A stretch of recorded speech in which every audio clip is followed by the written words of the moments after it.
আমার বিয়ের পরে তৃতীয়বার যখন আপনাদের ভাইয়া আমাদের বাড়িতে গিয়েছিল তখন এই লেমন বরফিটা নিয়ে যায়। তো খেতে খুবই মজা। আমি প্রথমবার তখন খেয়েছিলাম, কারণ গ্রামে কিন্তু এগুলো অ্যাভেলেবেল পাওয়া যায় না। আমি কখনো ভাবিনি যে এত সুন্দর এই মিষ্টিটা আমি নিজে বানাতে পারবো। প্রথমবারে কিন্তু একদম পারফেক্ট হয়েছে। তো আমি যেভাবে রেসিপি দিব সেভাবে যদি বানান আপনাদেরটাও কিন্তু একদম পারফেক্ট হবে। কিভাবে বানিয়েছি আমি A to Z দেখাচ্ছি। এখানে আমি 1 কাপ ময়দা নিয়েছি। ময়দাটাকে হালকা করে একটু ভেজে নেব, বেশি ভাজতে হবে না, জাস্ট একটু গরম করে নেব।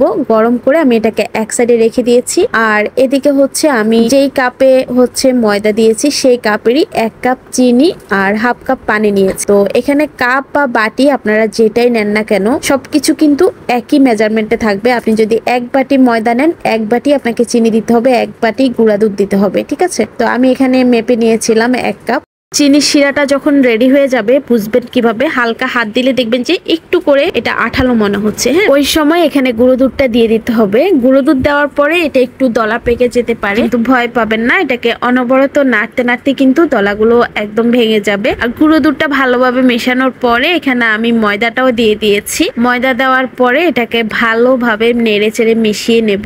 আর এর মধ্যে হচ্ছে আমি এখন 2 টেবিল চামচ ঘি দিয়েছি। এখানে কিন্তু কোনোভাবে তেল দেওয়া যাবে না, আপনি ঘি দিতে পারেন অথবা ডালডা দিতে পারেন। তো আমি ঘি দিয়েছি কারণ ঘিয়ের ঘ্রাণ আমার কাছে অনেক বেশি ভালো লাগে। এরপরে সবকিছু মিশিয়ে আমি এটাকে অনবরত নাড়তে থাকবো। আর চুলার জালটা কিন্তু একদম লো থাকতে হবে, না হলে পুড়ে যাবে। কিছুক্ষণ নাড়াচাড়া করলেই দেখবেন যে ফ্যানের গা থেকে এটা ছুটে আসছে, তখনই বুঝবেন যে একদম খামিরটা রেডি। এবার আমি এটাকে ঢেলে 4টা বাটিতে আলাদা করে নিয়েছি, কারণ এখানে আমি এখন সৌন্দর্যের জন্য কালার মেশাবো। এখানে আমি 3টা কালার দিয়েছি, অরেঞ্জ, রেড আর হচ্ছে গ্রিন। আর এটা কিন্তু গরম গরমে আপনার যা করার করতে হবে, ঠান্ডা হয়ে গেলে কিন্তু শক্ত হয়ে যাবে। এবার এই ছোট ছোট ডো গুলোকে আমি লম্বা করে রোলের মতো করে দিচ্ছি। আর সাদা যে ডোটা ছিল সেটাকে হচ্ছে আমি হালকা করে রুটির মতো বেলে নেব, তবে একদম পাতলা করা যাবে না, একটু মোটা রুটি করতে হবে।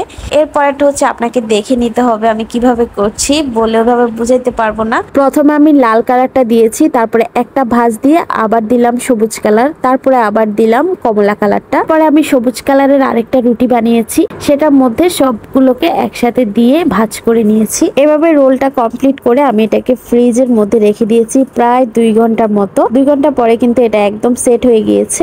আর এখন কেটে নেওয়ার পরে দেখেন এটা কত কত বেশি সুন্দর লাগছে, তাই না? আর এটা খেতেও কিন্তু অসম্ভব মজা ছিল, বাচ্চারাও অনেক পছন্দ করেছে। আর আপনাদের ভাইয়া তো খেয়ে বলতেছে পুরাই দোকানের মতো হয়েছে, আর কিনে খেতে হবে না, এখন থেকে তুমি বানিয়ে খাওয়াবা। আপনাদের যদি রেসিপিটা ভালো লাগে অবশ্যই শেয়ার করবেন এবং বাসায় একবার হলেও ট্রাই করবেন। আল্লাহ হাফেজ।